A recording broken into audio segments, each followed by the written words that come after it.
Hello everyone, it's Vicky here and welcome back to another card making video. So today I'm featuring the June card kit by Simon Says Stamp, and as always let's take a look at what's included. You do get 3 watercolor pencils and these are by Tim Holtz. You also get an embossing folder, one of those 3D embossing folders in a lovely generic design that can be used throughout the year. Hopefully you can see all the medallions that are here. It is really a lovely design.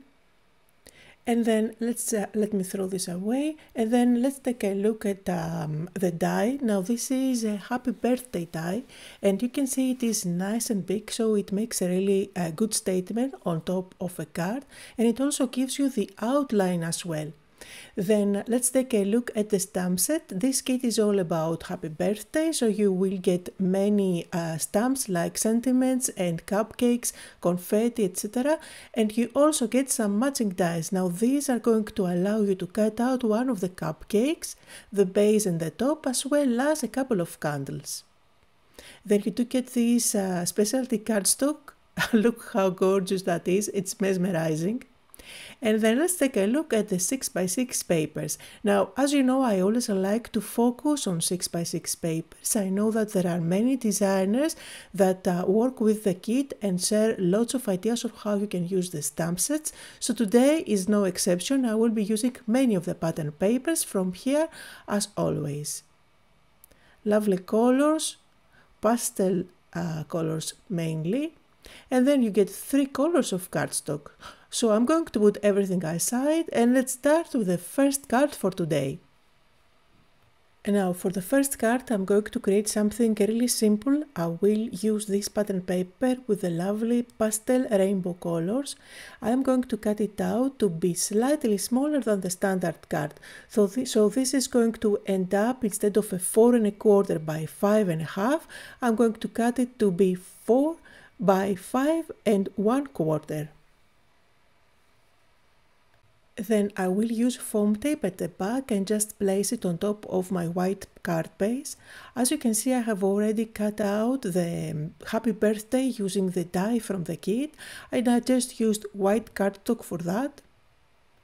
And then I grabbed the stamp set so that I can stamp one of the cupcakes. I'm going to use the cupcake that I do have the matching dies in the kit, just to make my life easier and I don't have to fuzzy cut for this card.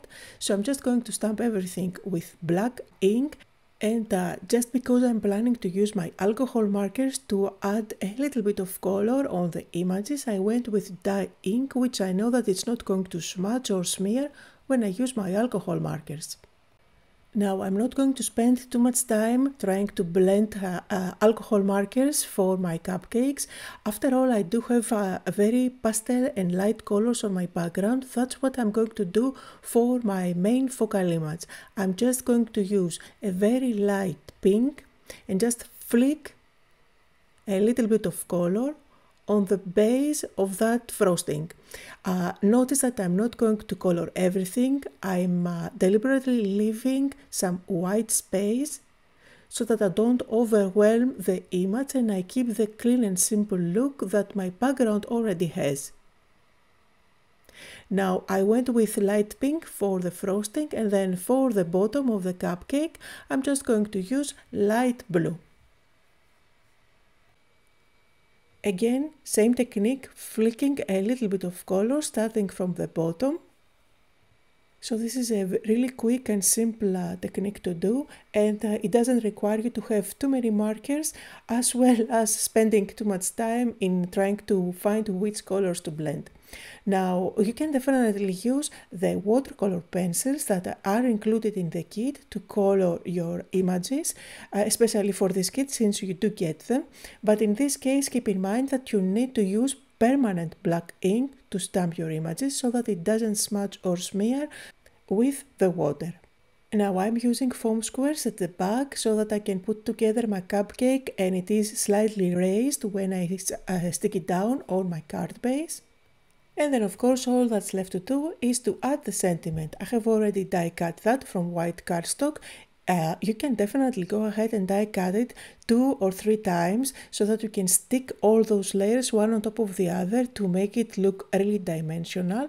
I went with one layer and with glue, but you can definitely use either very thin strips of foam tape at the back to make it raised.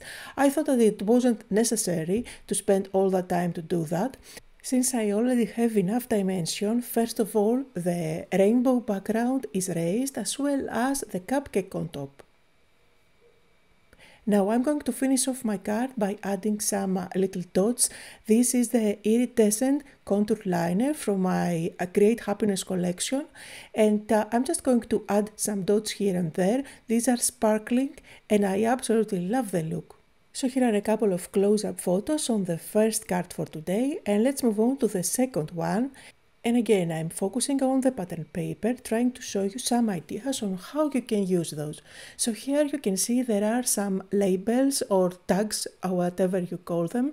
I'm going to use my scissors and separate some that have the same color or frame so that I can combine them on my card. I'm leaving a little bit of a white border, and I'm planning to have a white background, so even if I don't cut out everything super straight, it's not going to show. White on white really kind of disappears. I'm going to cut out 2 more, again using only the same color. And then if you don't love fuzzy cutting, this is a card for you. No, I'm joking. This is actually a card for those who love fuzzy cutting. I'm going to use my scissors and cut out, separate some of those floral arrangements. But in any case, even if you don't like fuzzy cutting, notice that this is not super difficult. The background is white and I'm leaving a white border all around. So even if you don't fuzzy cut everything perfectly, it's not going to show. Again, I will have a white background, so the outline is kind of going to disappear. So now let's take a look at what we have. I do have the 3 labels, I fuzzy cut 3 flower arrangements, and then I'm going to use this pattern paper to cut out a panel. This panel is 4 1/4 by 5 1/2, and it's going to cover up my completely my card front, and then I have another white panel which I'm going to cut it to be slightly smaller so that I can layer it on top of the other one. And now it's time to put the card together. You can definitely layer this white panel directly on top and straight off the background. I decided to go a little bit wonky just for the fun of it. Sometimes I like to do that. And then on top of it, I'm going to arrange all the cutouts. In one of them, I already have a sentiment. So this is going to be the actual sentiment for the card. I am going to play around, audition them, try to decide what layering looks nice and how the whole composition is going to look. And once I'm happy, I'm going to stick everything down. For some of the layers, you can go with glue. For others, you can go with foam squares. This is going to add different dimension as you layer, and it's going to make the composition more interesting. So after sticking everything down, here is how my card looks.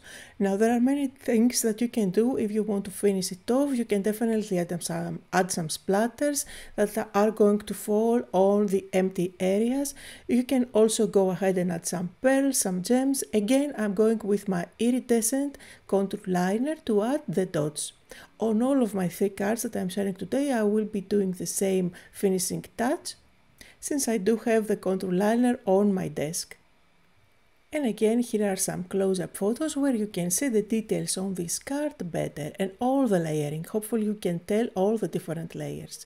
For the next card, I will combine this pattern paper along with some tags that are already printed for me in one of the pattern papers. So I'm going to cut out a panel out of that busy pattern paper, and I absolutely love the color combination in this one.